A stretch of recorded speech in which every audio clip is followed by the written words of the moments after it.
Hey Tony, it's Saturday, and first off, to answer your question of the week, I would love to, but I don't know if there's going to be time. I think we're going to be a little busy, and I'm only there for a couple days, so we'll see. The answer is a hefty we'll see. Obviously, I'm making this video on Saturday because we have a dumb friend who did a dumb thing and lost his engagement ring while gardening, and we had to try and help him, but we couldn't find it, unfortunately, but I have a pretty good guess where the ring is. It's in an area where we're not going to get any we're not going to get a reading on it using the metal detector because it's right by the house with metal siding and just all that. So what I want to talk about this week is I don't really have a lot to talk about, but I do want to talk about my hike I did today because it was quite fun. So obviously you and Theo went through like Camp Butler, which is cool because I haven't been to Butler or Manitowoc in,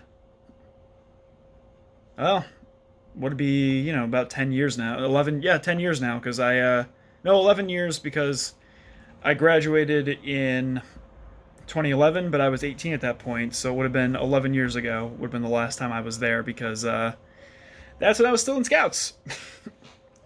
um, but the hike I did today was up in a really charming little town called Great Barrington. Now, Great Barrington's about an hour away. It's in the Berkshires, which is the southern part of the Green Mountain Range, and it's the part that butts into Massachusetts. And the Berkshires, for much of its history, were kind of a vacation town for the rich and wealthy from Boston. And it's really charming. I love the Berkshires. There's some really gorgeous mountains there. And the one I did today was Monument Mountain and Squaw Peak. I can't believe just leave. So Monument Mountain itself is real cool. It's it's the big mountain in Great Barrington that everyone knows of. Like some of the ones around here, we have like Mount Tom, Mount Holyoke. Great Barrington is really well known for Monument Mountain, and Squaw Peak is a mountain that's right next to it. So my friend Carrie and I, we ended up going. We took kind of a different route, which was kind of neat. We ended up being a real like traverse through the woods, mostly like on a path that might or might not have been there. But it was pretty cool just to kind of walk through the woods where there was nobody else around. Because one thing I've noticed is, at least in Massachusetts, I can't speak for Ohio, but since all the gyms have been shut down, people have been really uncomfortable going to gyms due to COVID. I've run across more people than I can ever remember being on these mountain trails, and like I understand why, because it's the only thing that people can do. The only one of the only exercises people can really do right now is, hike, run, be outdoors and things like that. And so I understand that, but I'm also a little it also makes me a little sad because I loved not dealing with people when I was hiking. That was always nice.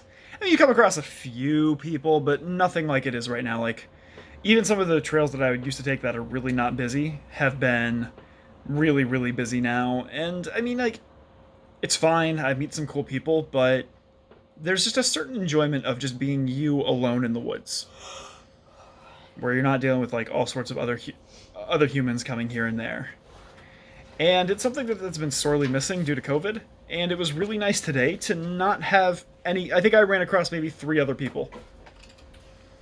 Like I think Carrie and I ran across three other people, which is great. Like, you know what? That was kind of what we were looking for, was just not dealing with people, and it was really nice. Some of the views were gorgeous.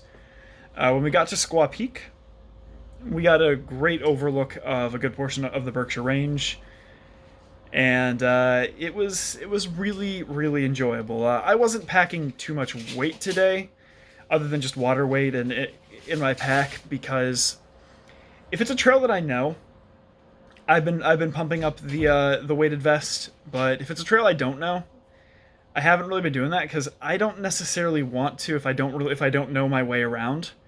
I don't want to take a risk because you're gonna obviously use a lot more energy, a lot more water, a lot more of your resources if you're carrying heavier weight.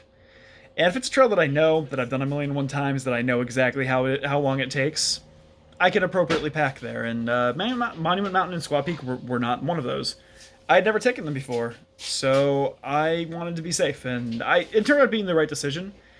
Carrie and I still did 6.5 miles, And this was, mountain range through the woods. It was pretty fun.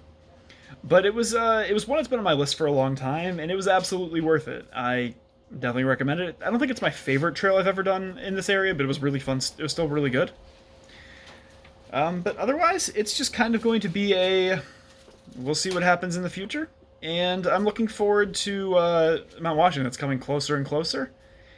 And I'm hoping to, in a few weeks, hike up Mount Greylock, which is the tallest mountain in Massachusetts. I might next week, depending on weather, I might hike up the tallest mountain in Connecticut. Because there's actually like two.